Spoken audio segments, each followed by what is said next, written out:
അപ്പം cirrhosis of liver എന്ന് പറഞ്ഞാൽ എന്താണ്?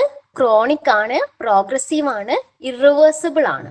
It is A chronic progressive irreversible changes of the liver.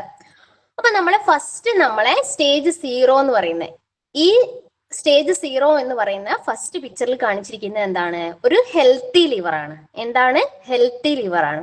In case voice break ആവോ clear ആവോ ചെയ്യുന്നില്ലെങ്കിൽ നിങ്ങൾ പറയണേ.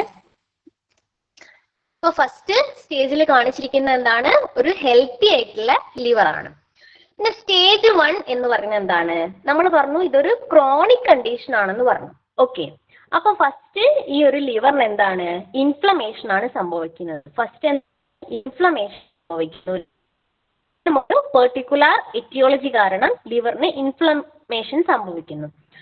പിന്നെ ഇൻഫ്ലമേഷൻ സംഭവിച്ചതിന് ശേഷം ലിവർ നെക്സ്റ്റ് സ്റ്റേജിലേക്ക് പോകുന്നു. നെക്സ്റ്റ് സ്റ്റേജ് എന്ന് പറയുന്നത് എന്താണ്? ഫൈബ്രോസിസ് ഫോം ചെയ്യുന്നു. എന്താണ്?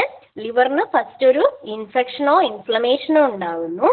അതിന്റെ ഫലമായിട്ട് ലിവർ പിന്നെ എന്തായിട്ട് മാറുന്നു? ഫൈബ്രോസിസ് ആയിട്ട് മാറുന്നു. ലിവറിൽ ഫൈബ്രോസിസ് ടിഷ്യൂസ് ഒക്കെ ഡെവലപ്പ് ചെയ്യാൻ തുടങ്ങുന്നു. സ്കാർ ഒക്കെ ഫോം തുടങ്ങുന്നു.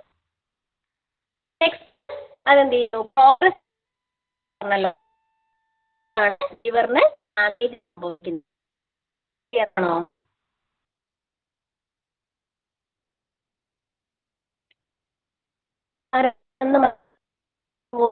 ആണോ?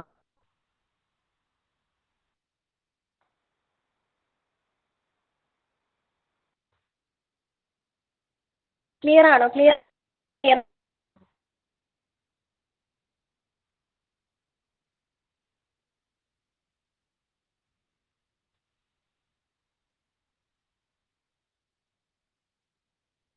വോയിസ് ബ്രേക്ക് ആവുന്നുണ്ട് മാഡം.